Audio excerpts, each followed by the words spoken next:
It was a quiet morning on the farm, and everything was just waking up.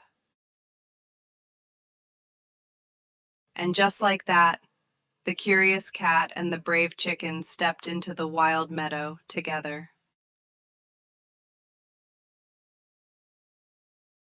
But not everything in the meadow was friendly.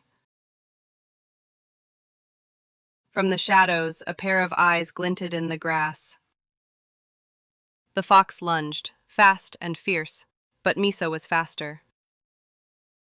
They dove into the thorny tunnel, the only path too small for the fox to follow. The sun was setting by the time they returned, tired but braver than before. And from that day on, Miso and Peep knew they could face anything,